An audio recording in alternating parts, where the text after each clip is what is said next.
Before the national anthem last night, the Cowboys walked to the middle of the field, and players, coaches, and execs, including Jerry Jones, took a knee. When the anthem started, the team moved back to the sideline and locked arms while standing.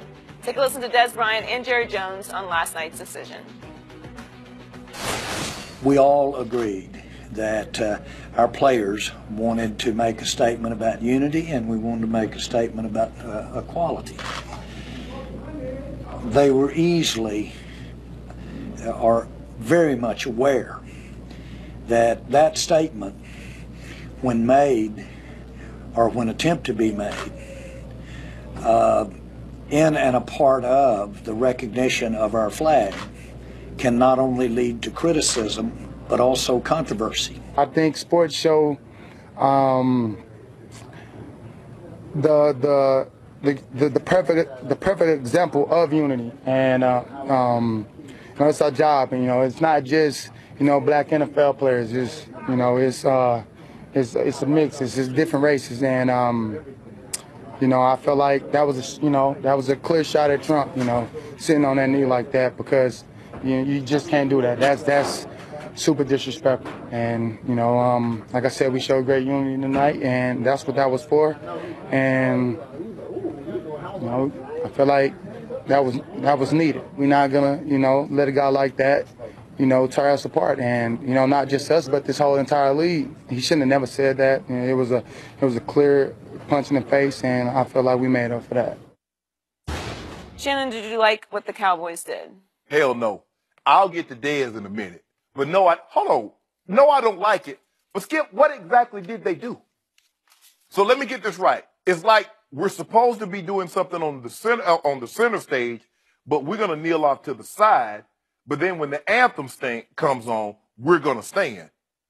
Locked arms. You locked arms. So what exactly did they do pre-anthem? What was that? Well, you know what they did. Again, what they're doing is winking in the dark. They knew what they were doing, but nobody else did. Skip, again, what did Jerry say? We can do things better when the flag. Again, what are we talking about? We're talking about that flag. Again, pre-anthem, we're talking about that anthem. Nobody still ain't talking about what Colin Kaepernick originally took the knee for. We still not talking about the issues. Somehow, even today, 14 months after Colin Kaepernick originally took a knee, it's still about the flag. It's still about the anthem. I love how Jerry said, we. Jerry said, we, Skip. Dallas Cowboys is one thing.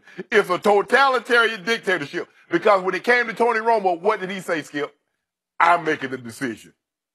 When it came to him firing Jimmy, who made that decision? Mm-hmm. Now, earlier he said that if you're a Dallas Cowboy, this is my stage, you will stand when that anthem. So now collectively, Jerry Jones want us to believe that as a team, they thought around and says, okay, guys, how can we play our part? You notice Dez said that was disrespectful to the league. You notice he mentioned the big issue.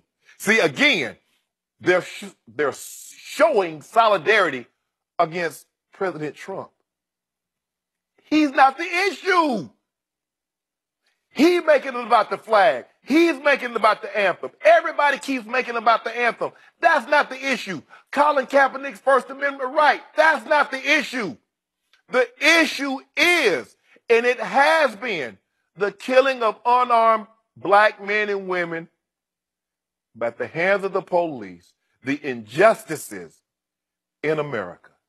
Skip, why is it that when I demand that America be who she said she would be on paper, which is the Constitution, why is it when I look at the Stars and Stripes and what it's supposed to represent, when I demand that, people say, go away, leave if you don't like it? There's a guy that was a reality star. He ran, and what was his moniker? What was his catchphrase? He's a billionaire. His catchphrase was, make America great again. Now, under that premise, America isn't great. Who told him to leave? When people were complaining about the undocumented workers taking all their jobs, if America isn't so great for you, why don't you leave? So why is it when blacks ask America to be what she said she would be, we need to leave? White people complain, say, you know what, we hear you. We're going to fix that. Okay, back to Jerry kneeling. I'm probably naive about this. I'm probably completely out of touch. I obviously don't walk in your shoes or Joy's shoes ever, ever, ever. So I probably don't get it. But I found last night touching because I know where Jerry Jones came from. I know about Little Rock Central, and if you don't know it, you should look it up. Did Dad have money? Not a lot. They were kind of... Compared to the average black family in that same, did they have money? Yeah, I'm sure they did. Okay. Yeah, but Jerry went bust a couple times and had nothing. Down to he had no money several times. And how did he buy the Cowboys again? he kept plunging until he finally hit an oil well. The way any American would have the right to go out and plunge and try to hit an oil well. He finally did. So, I mean, he was self-made, completely self. You know, he didn't inherit any big amount of money, just for the record.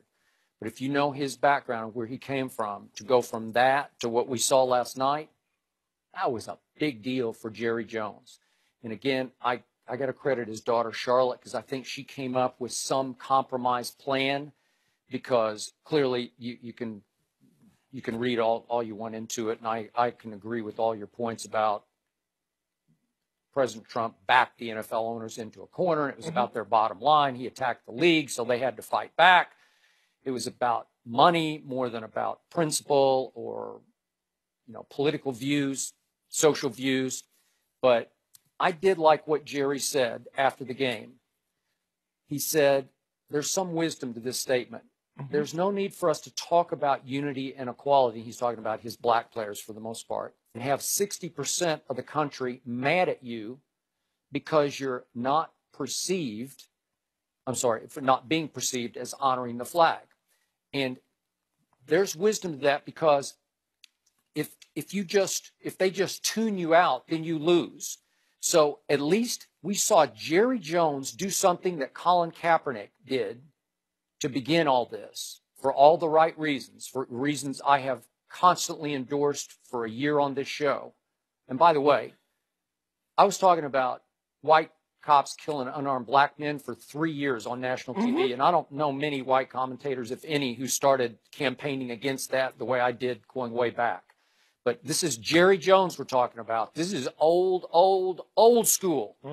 This is coming from racist traditions and coming all the way full circle to at least taking a Colin Kaepernick knee on national TV, locked arms with black and white players, his whole team, a moment before the national anthem, because he's saying, well, we did our protest a moment before, but we still honored the flag. Well, that works for me. Skip, that was easy because of what President Trump said. I don't think it was easy for Jerry Jones to do that. Skip. Hey, if what blowback? Let me ask you a question. What blowback was he going to get from his players or from anybody showing solidarity against what President Trump said?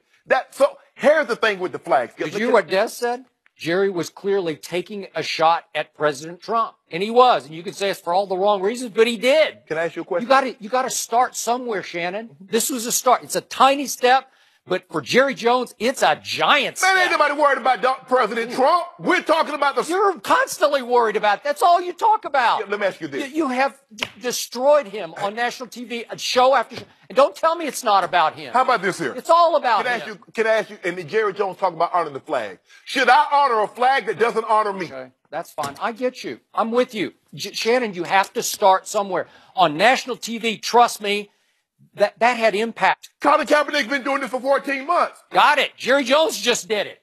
Jerry Jones did that? Are you kidding me? You got to start. You got to give up something. You got to give up. You have to say, that's progress. I didn't hear anybody except you yesterday say that Sunday wasn't progress. No, it wasn't, because that's not the issue. We're talking about a flag. Nobody's lost track of the issue. Yes. Nobody. Okay, who Even said... the president's spokesman talked about the issue of cops killing black men. But she said it. Yeah. But what did the owner say? They keep talking about this decisive rhetoric. Divisive rhetoric. We keep talking about a flag. Split our league apart. We keep talking about an anthem. See what you say? See what they did? Yeah. About the league. Oh, he called some of the players SOB. He challenges the owners, the billionaire owners' authority, telling them what they should do. It didn't shock their conscience. It shocked their back pockets. So now we're supposed to pat Jerry Jones on the back.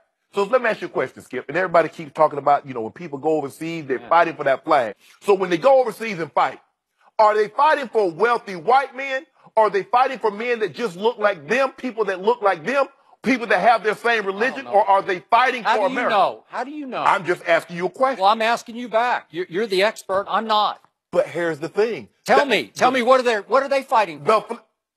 The flag says the representation, the stars and stripes said the freedoms and liberties that all enjoy. So, Mr. Jones, Mr. Kraft, all these wealthy owners, does everybody in America get treated like you? If not, you should be taking a knee. Hey, Robert Kraft blasted his close friend Donald Trump yesterday. You got to give him some credit for that. No matter what the reasons, the underlying ulterior motives are, you got to give him some credit. If everybody in the country, man, woman, or child, black, white, regardless of religion, isn't treated like Jerry Jones or Mr. Kraft, they should be taking a knee. Because the Constitution didn't say if you're white and wealthy, we'll treat you like this.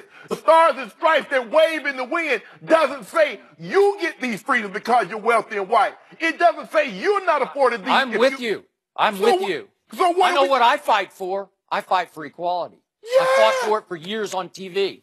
And I put myself in harm's way a bunch of times. I've risked my job for this. Trust me. Under those circumstances, Skip, you love greatness.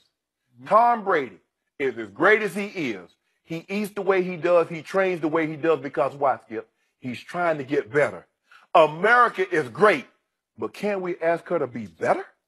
Is that asking too much? You have a whole National Football League mobilized against the President of the United States. You should have some happiness about that. No, because I want them to mobilize against racism. Because that's what he stands for in many eyes. Yeah, he does. But Skip, that's what he stands for in your eyes. Blacks have been trying. It's like you won't be happy with anything. I'll be happy when they acknowledge what the issue is and stop making about the flag and the anthem. Blacks have been trying to mobilize for over 400 years about this racism thing. Thanks to this president, they are now. Hey. Hold on. So in their eyes, there was no racism that existed? You see Jerry say he kept going belly up. How many blacks can go belly up and still go to the bank and get a loan? I don't know. Oh, you know? If race is not a skill, let me ask you a question. If race isn't a big deal in America, why does... you know what I say? Don't tell me that. You're preaching to the choir, man. Okay. I've told you 1,000 times. What about the viewing audience at home? If race isn't a big deal, why everything that you fill out has the race on it? You fill out a driver's license, they ask you what race. You fill out a census, you get an application, whatever it is, it has race. It doesn't ask you your third grade teacher. Yeah. It doesn't ask you who's your math teacher. So final thought on this. The president tweeted early this morning that the booing last night at the game in Arizona was the loudest he'd ever heard, and it was great anger. Well, let's be honest about this. America's team, a hated Cardinals rival from way back, was kneeling on their field before the game. You don't think they're going to boo that? I mean, I'm sure they're booing for a lot of reasons, but they're booing the hated Dallas Cowboys. They're taking over the pregame. Yeah, they boo everybody. They're visitors. The home team always boos. Yeah, so don't try to tell me. But they weren't booing that. They were booing the Cowboys. That's exactly right. Thank you. But you make it seem like they were booing the gesture. No. The president. No, the president did. I didn't. But also be nice if the president took some time and attention to pay attention to the 3.6 million American citizens in Puerto Rico that don't have power and water. One more thing. You know what? The owners in the NFL love the military and the veterans so much, they charge them to come on the field.